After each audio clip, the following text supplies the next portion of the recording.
పెద్ద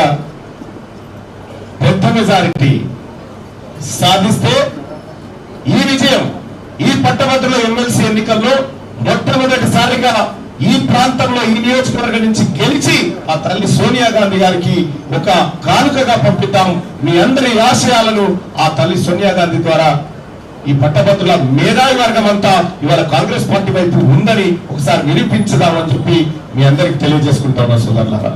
మీ అందరికి సంబంధించినటువంటి అన్ని మండలాలు అన్ని బూత్లకు సంబంధించినటువంటి ఓటర్ లిస్ట్ తో పాటు మిగతా అన్ని ఎక్కడో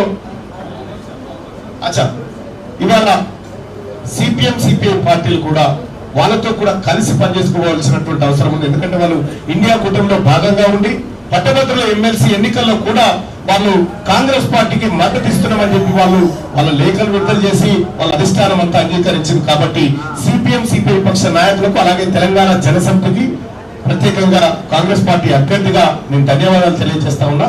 అలాగే పిఆర్టీఏతో పాటు కొద్దిసేపటి క్రితమే న్యూ డెమోక్రసీ వాళ్ళు కూడా కాల్ చేసినారు. సార్ తప్పకుండా మల్లన్న గారు మీకు మద్దతు చేయడానికి మేము సిద్ధంగా ఉన్నాం అని చెప్పి వాళ్ళు కూడా చెప్పడం జరిగింది.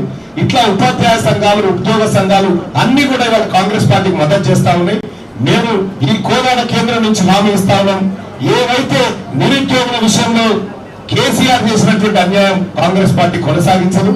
ఎట్టి పరిస్థితుల్లో వాళ్ళందరికీ న్యాయం చేసే విధంగా మేమంతా కట్టుబడి ఉన్నామని చెప్పి మీ అందరికీ తెలియజేసుకుంటూ ఇక హుజూర్ నగర్ కార్యక్రమం ఉంది కాబట్టి త్వరగా ముగిస్తూ సెలవు తీసుకుంటా ఉన్నా. జై కాంగ్రెస్.